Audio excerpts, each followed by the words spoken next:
Assalamualaikum warahmatullahi wabarakatuh. Perkenalkan, nama saya Febriski Oliviaho, NIM B1B1181298.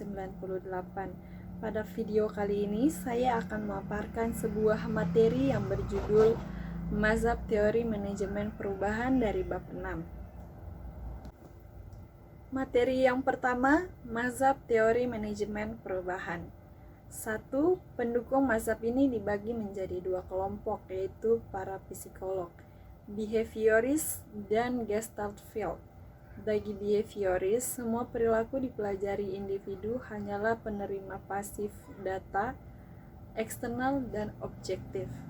Salah satu prinsip dasar behavioris menyatakan bahwa tindakan manusia dikondisikan oleh konsekuensi yang diharapkan. Bagi teoretikus Gestalt field, pembelajaran merupakan proses perolehan atau perubahan wawasan, pandangan ekspektasi, atau pola pemikiran. 2. Mazhab dinamika kelompok. Menurut mazhab dinamika kelompok, untuk mendorong suatu perubahan tidak ada gunanya berkonsentrasi pada pengubahan perilaku individu. Masing-masing individu mendapat tekanan dari kelompok sehingga harus beradaptasi. 3. Mazhab sistem terbuka.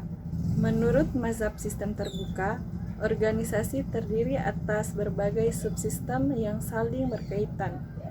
Perubahan pada suatu bagian sistemnya akan berdampak pada bagian-bagian dalam sistem, kemudian akhirnya pada kinerja keseluruhan. Organisasi dipandang sebagai sistem terbuka yang dijelaskan dalam dua sudut pandang, yaitu A. Organisasi terbuka dan berorientasi dengan lingkungan eksternalnya. B. Organisasi terbuka secara internal saling berkaitan antara satu bagian dengan bagian yang lain. B. Jenis perubahan. Jenis-jenis perubahan organisasi diklasifikasikan berdasarkan ruang lingkup dan kedalamannya. Dean Anderson dan Linda S. Ackerman Anderson mengemukakan 3 macam tipe perubahan, yaitu yang pertama, developmental change. Developmental change adalah peningkatan terhadap sistem yang sudah ada. Developmental change merupakan perbaikan keterampilan, metode, standar kinerja, atau kondisi yang telah ada karena berbagai alasan, tidak mengukur kebutuhan sekarang atau yang akan datang. 2. Transitional change. Transitional change adalah implementasi keadaan yang baru sudah diketahui sebelumnya. Cara-cara dalam bekerja diganti dengan proses yang baru. Kuncinya adalah bahwa sistem lama digantikan dengan sistem baru dan sistem baru dikembangkan sebelum implementasi. Jenis perubahan biasanya melibatkan beberapa langkah seperti desain, pengembangan, uji coba, dan pelaksanaan yang bertahap. 3.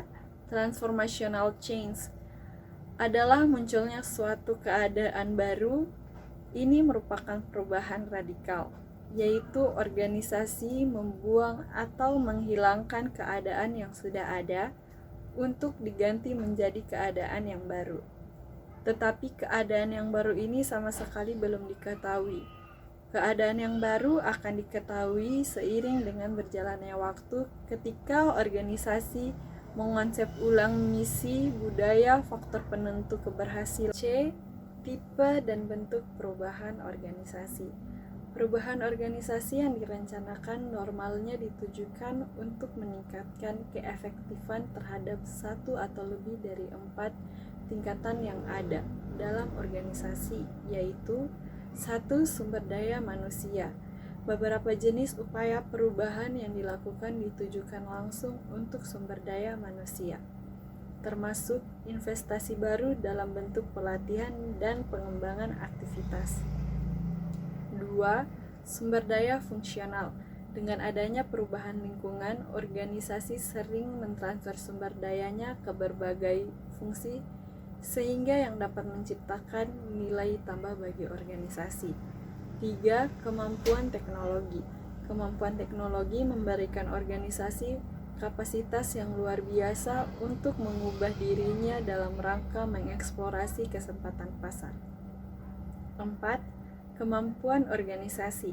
Selain mendesain ketiga ketingkatan di atas, organisasi juga dapat mengubah hubungan antara orang-orang, organisasi. Misalnya dengan mengubah hubungan dalam tim kerja, meningkatkan integrasi antar individu, dan mengubah budaya dengan mengubah tim manajemen puncak. D. Kekuatan dan resistensi terhadap organisasi.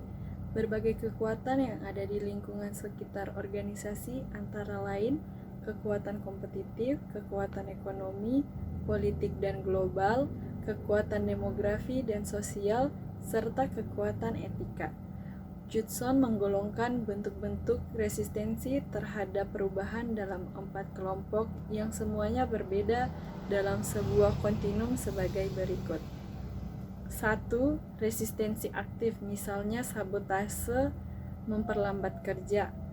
2. Pengembangan organisasi atau Organizational Development atau OD merupakan serangkaian teknik metode untuk meningkatkan kemampuan perusahaan.